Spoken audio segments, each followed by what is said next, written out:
Hey y'all, it's me, Glamo So Bossy, and today I'm here to share with you guys my experience, strength, and hope in my walk in sobriety for the past 365 days. Today is day 365. So I wanted to come on here to just update y'all with everything I've been going through, life for these past 365 days, and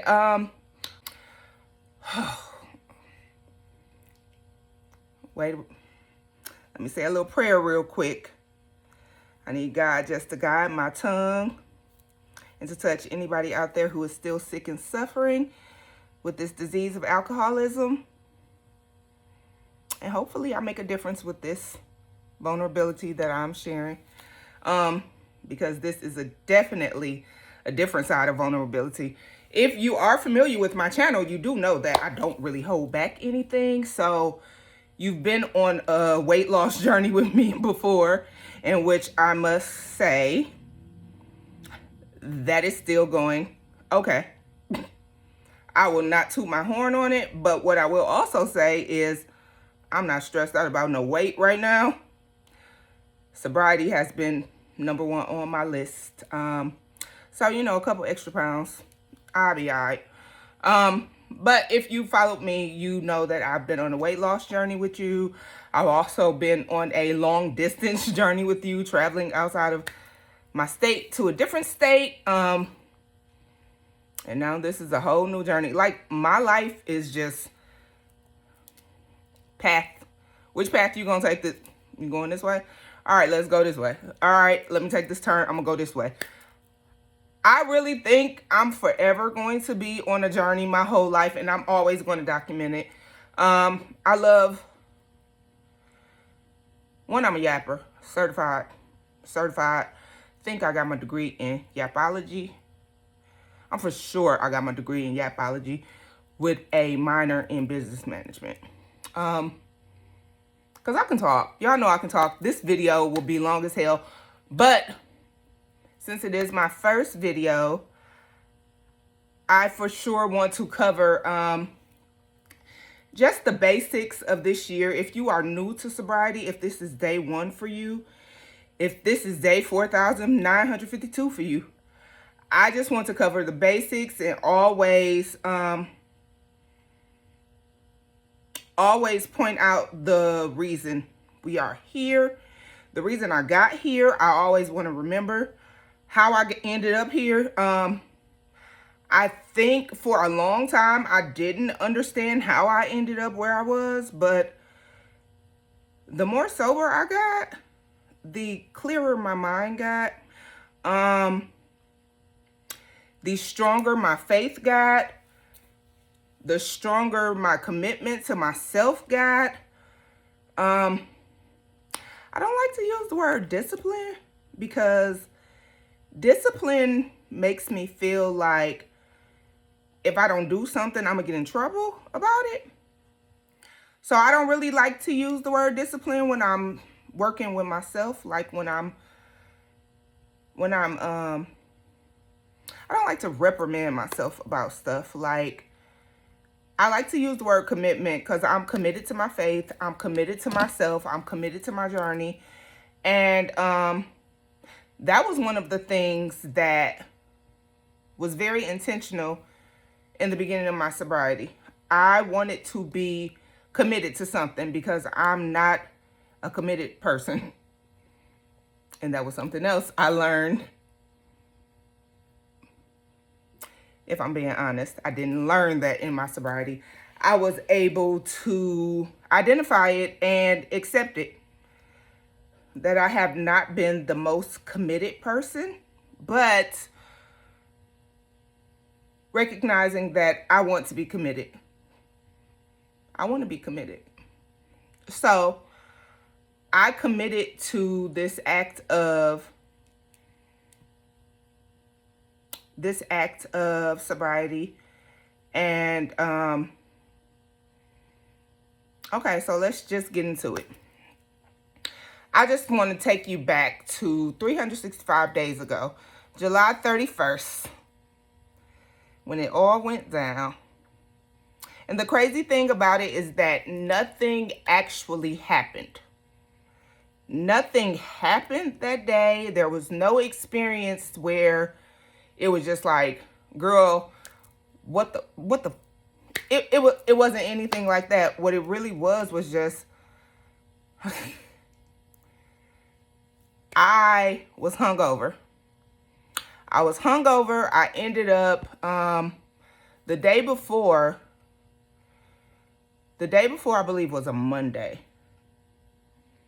Or was it? Because if it's, yeah, I believe it was a Monday. So the day before, I had called in sick because a B word was sick. Very sick and tired to the bed. But the way I would operate was I would drink wine on the weekends. Heavy box wine drinker. So that's how we got here. Heavy box wine drinker.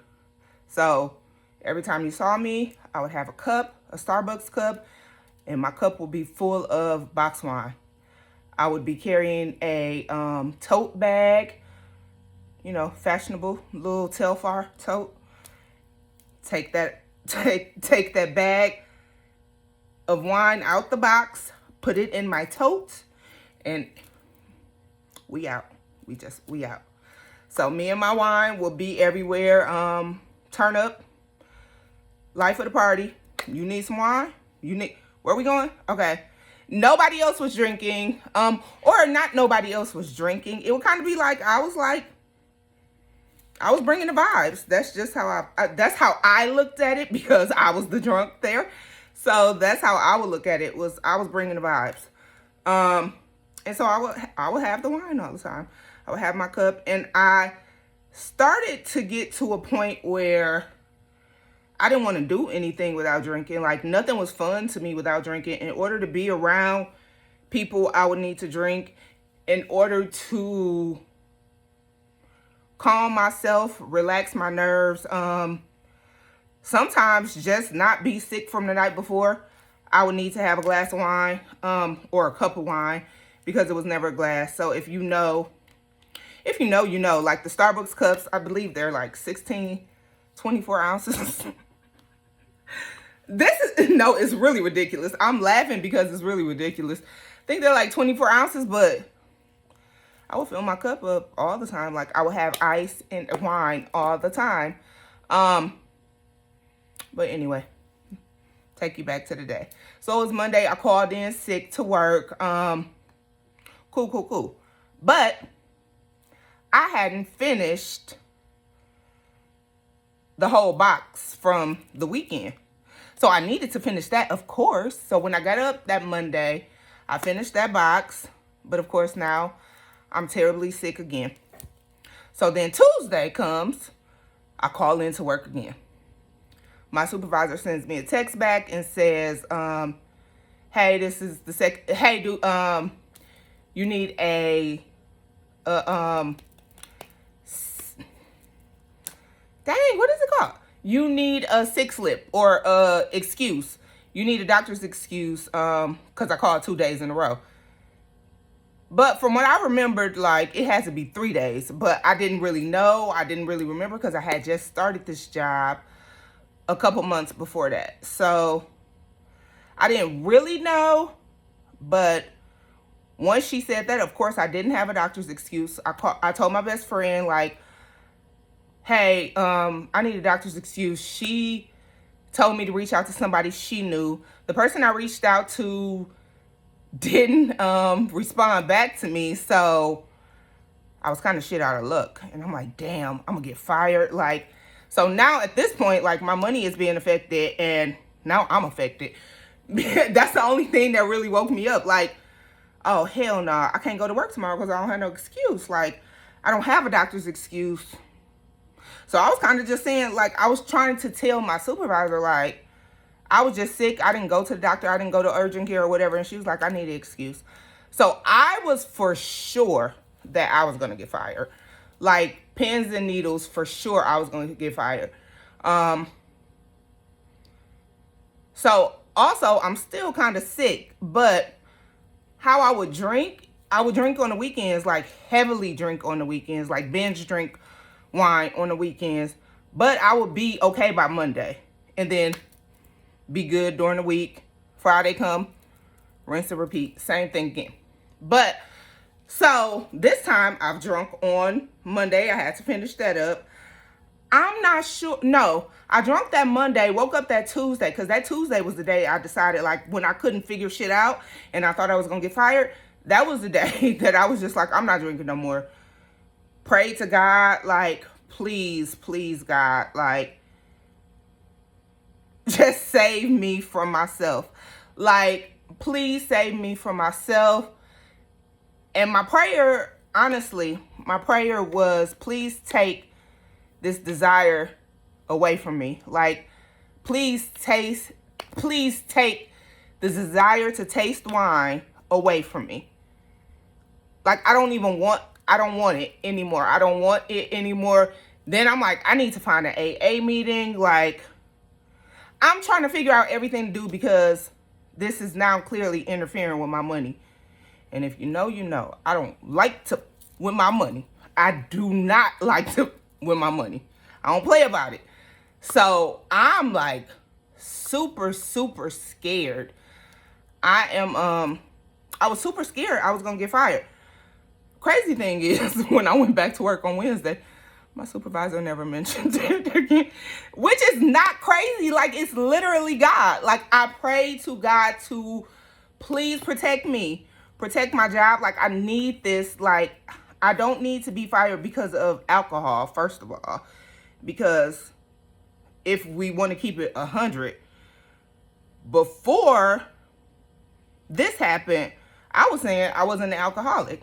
So this was kind of like the straw that really broke the camel's back. This was me putting a collective of things together. Okay, so here we go. We're going to rewind a couple weeks before that. So a couple weeks before that, and this is what all led up to my prayer that Tuesday, what all led up to, like, I need to change something that I'm doing. So this leads up to the whole prayer that I had Tuesday. And like, when I'm like, I mean, I'm pleading with God, like, figure it out. So a few weeks before that, my best friend has a talk with me and basically is like, you know, I don't like who you are when you're drinking. And if you're going to still decide to drink, you know what? And I could be lying. I don't know if she said this to me or if it's in the text message. It's one of them, but I got it loud and clear, right? So it was like, if you're going to be drinking, I don't want to be around it. Like, I don't want to be around you when you're drinking. And it hurt my feelings, but also it was kind of like, okay, well, I guess you just won't be around. That was like my initial thought, right? Because of who I am. That was my initial thought. So, okay, well, I just won't be around you when I drink. Even though I knew, like, I had this problem. So that happened. And then I started to think about, like, my relationships with my friends and my family, and how all of my relationships were affected by my drinking, one way or other. Like, and I won't blame all of me on it, because I just won't. Because that's what I did a lot of when I was drinking. So I'm accountable for my part. There's also another part for everybody else to be accountable for too.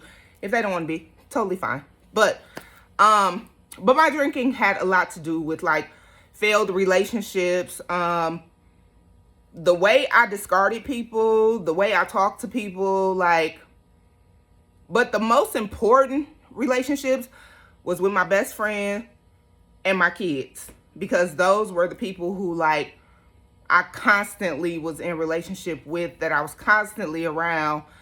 And I just didn't want to lose those relationships. And I also wanted them to be stronger. I wanted them to be able to trust me, meaning my kids and my best friend. Like, I wanted, because they loved me, they wouldn't say certain things to me, or they wouldn't treat me certain ways. But also, I knew, like, I knew the effect and the toll that it was having on our relationships. So I wanted better relationships with them. So that happened a few weeks before that. And then the weekend before I became sober,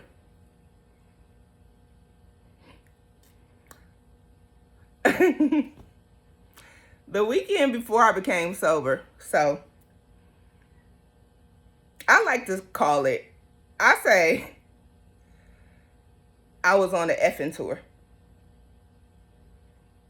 And like a tour, like you know how people go on tour when they're a music act. And so I was like, I was on an effing tour. Might I mind you, I had two people that I was dating. There was two people that I was dating. And like I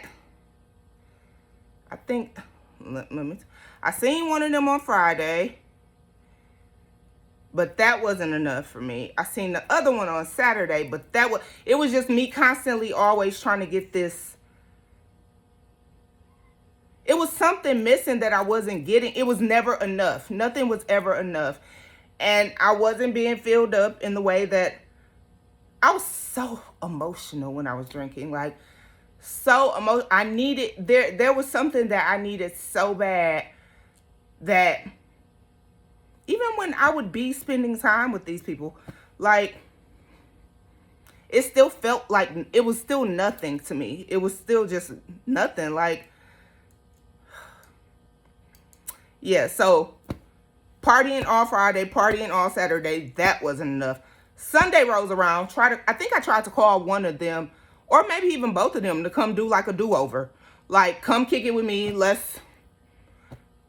just come kick it with me. Like, I used to be so lonely because I was an empty nester now too. So I used to be so lonely that all weekend, all I would do is sit in the house and drink. Drink and listen to music, sad ass songs like, ugh, girl, and paint, and like, ugh, I can't believe I did that. Anywho, so Sunday I was calling for a do-over. And I think they both were busy, or maybe they ignored me. I don't know what happened. Somehow I ended up talking to this guy that, some guy out of my DMs that I knew from work loosely, like knew him loosely from work. We didn't work in the same, we worked for the same company, not in the same building. So we didn't meet at work. We met through DMs. But I had been talking to him through DMs for years, but kind of had been blowing him off, not really talking, like, you know. But at this point, I was just so desperate for some type of attention, I don't know what I was looking for that day. Ended up linking up with him, go over to his crib, and like, the whole time I'm there, my drunk self is literally saying, I'm not sleeping with this man. Like, I'm not effing him at all. Like, everything about him turned me off. Like, so I had that much sense that everything about him turned me off, which also, me going over there, he had the impression that I was sleeping with him. And, no. So then I was like, yeah, I kept doing the whole little I'm not sleeping with you thing. Might I mind you, I got my cup of wine. So I got my wine with me. He don't drink. And I used to be like, I would always attract these men who didn't drink, but they would always be like attracted to me. And it was like weird. I think it was weird in a way. Kind of weird. But he didn't drink. So I'm telling him I'm not sleeping with him or whatever. So he like, that's fine. Can you just watch me? So me, because I'm drunk and I'm drinking and I'm in like this. So I'm like, yeah, that's fine. Right? So I watch him get his thing off or whatever. So after he do that, I leave. I'm so drunk. So freaking drunk. I'm trying to get out his house so fast because, one, girl, I can't believe you just did that. You work with this person. Like, eventually you may have to see him at work. Like there may be a thing and you may have to see him at work eventually. So I'm just like so disgusted with myself. I get in my truck. I remember starting my truck up, going around the corner, and then I pull around the corner and I throw up. And I'm sitting there for a while and I'm just like, ugh.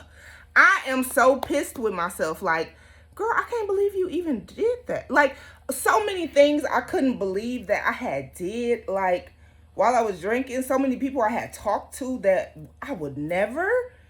Like, matter of fact, I still have it. You would never know. But I can't believe I did so many things. So shameful. So shameful. But that's a part of my experience, strength, and hope. So I have to get it out. I have to admit to it. It happened. I accept it.